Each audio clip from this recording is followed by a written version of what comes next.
तो दोस्तों, मेरे वो दोस्त आप सुन के और भी ताज्जुब में पड़ेंगे कि चाइना की ग्रोथ स्टोरी कितनी तेजी से आगे बढ़ रही है।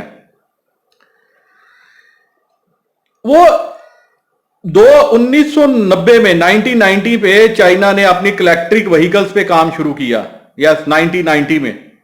जो इंडिया में आज मोदी साहब के आने के बाद अभी हमने सपना देखना शुरू किया इलेक्ट्रिक व्हीकल्स का। बहुत अच्छी इलेक्ट्रिक व्हीकल्स के पॉलिसी थी मोदी सरकार की, मैं इसमें कोई नहीं कहता। आल्दो मैं भी उसी काम में इंटरेस्टेड था, लेकिन टर्माइल होने की वजह से, कोरोना की वजह से, चाइना में प्रॉब्लम होने की वजह से जो है मैं आगे थोड़ा सा बढ़ नहीं पाया। जो अभी थोड़ी देर में जब हालात ठीक होते हैं तो हम वो काम लीड लेंगे, आगे बढ़ेंगे।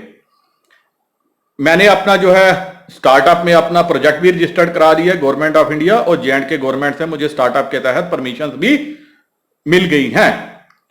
लेकिन अब मैं आपसे यह बात डिस्कस करना चाहता था कि अगर यह सपना हर डेवलप्ड कंट्री जो है तकरीबन 90-80 में देख सकती थी या देखा, या उन्होंने इस टेक्नोलॉजी पे काम किया, हमने चाइना ने अगर 1990 में यह टेक्नोलॉजी डेवलप करी तो हमने 2020 में आके क्यों करी? अगर ये चीज, ये डेवलपमेंट वर्ल्ड के सामने चाइना ने 1990 में रखी, हम 1991, 1992, 1993 में क्यों नहीं गए? हमने 2020 तक की क्या वेट करते रहे? किसकी कमी थी ये क्या आपकी कमी है? ये मेरी कमी है? नो, ये हमारे पॉलिटिशियंस की कमी है। ये हमारे उन बिजनेसमैन की कमी है जो सिर्फ अपने लिए तिजोरियां भरते रहे, अपने लिए पैसा इकट्ठा करते रहे, जिनको कंट्री से प्यार नहीं था। इतने सालों में सरकार ने कोई कमी नहीं छोड़ी इन लोगों के तिजोरियां भरने में, इन लोगों को सपोर्ट करने में। और अब कोरोना आया तो इन्होंने हाथ खड़े कर दिए। इन्होंने सोचा पता नहीं कौन सी बला इनके सिर पे आगे पड़ गई है। सरकार से ये लोग पैकेज मांग रहे हैं, मतलब सरकार ने इनको हर लेवल पे सपोर्ट किया, और जब अब सपोर्ट करने की बारी आई है तो इन लोगों ने क्या किया, अब हमें सपोर्ट करो। तो मैंने अभी जो आपसे डिस्कस किया, अगर इंफोसिस यूएसए और फॉरेन के लिए काम कर सकती है, अगर टीसीएस फॉरेन के लिए, यूरोपियन कंट्रीज के लिए काम कर सकती है, अगर महिंद्रा फॉरेन के लिए और इसके लिए यूएस और यूरोपियन कंट्रीज के लिए काम कर सकती है, टाटा अगर ये बाहर और जगुआर लैंड रोवर खरीद के वहां काम कर सकते हैं, या लंदन में ये स्टील फैक्ट्रियां चला सकते हैं, जिनको हम अपने देश का प्राइड मानते हैं, गर्व मानते हैं, तो क्या ये इंडिया के लिए कुछ नहीं कर सकते थे? क्या ये ऐसी एप्लीकेशंस, ऐसे फेसबुक, ट्विटर और ये चीजें, ये चैनल सोशल मीडिया के इंडिया के लिए नहीं बना सकते थे?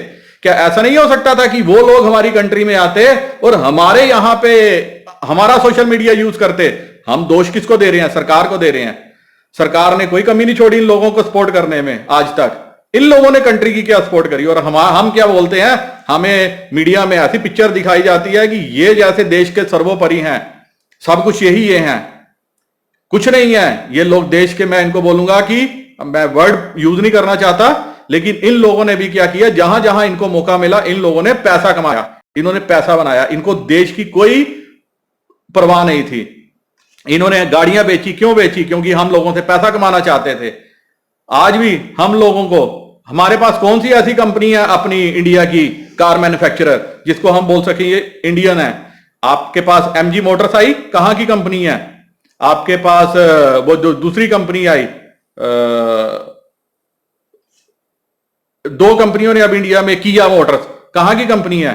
और उनकी गाड़ियों की देखो कि वो गाड़ियां कितनी अच्छी हैं।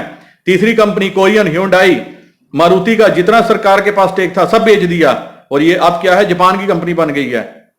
मैक्सिमम स्टेक उसमें से सरकार का निकल चुका है। तो अगर ये प्रॉफिट, ये पैसा अगर सारी कंपनियां यहां से लेके जा रही हैं, तो हम क्या बोल रहे हैं? हमें किस चीज का प्राउड है अपने आप पे? हम कैसे बोल रहे हैं हमारी कंट्री जो है तरक्की कर रही है?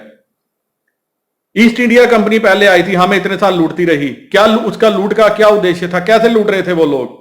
आप जरा स्टडी कीजिए। वो ऐसे ही व्यापार करने आई थी और हमारे देश से प्रॉफिट का पैसा अपने देश में लेके जा रही थी।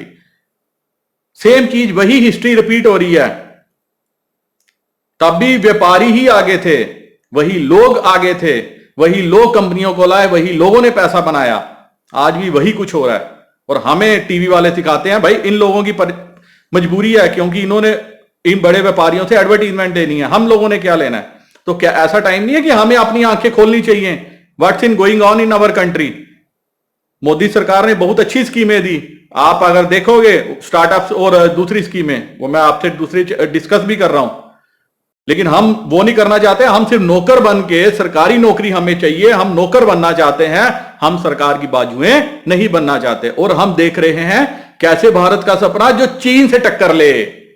हम कहते हैं कि हमने क्या करना है, चीन से टक्कर लेनी है। तो अगर चीन से टक्कर लेना इतना आसान होता तो आज यूएस कब का ले चुका होता। क्या दिक्कत है अगले एपिसोड में देखिए, क्यों यूएस परेशान है अगले एपिसोड में देखिए। यह एपिसोड मैं यही खत्म कर रहा हूं। पसंद आ रहा हो तो दोस्तों के साथ शेयर कीजिए, कुछ आपको अच्छा लगे कमेंट में बताइए। तो देखिए नेक्स्ट एपिसोड।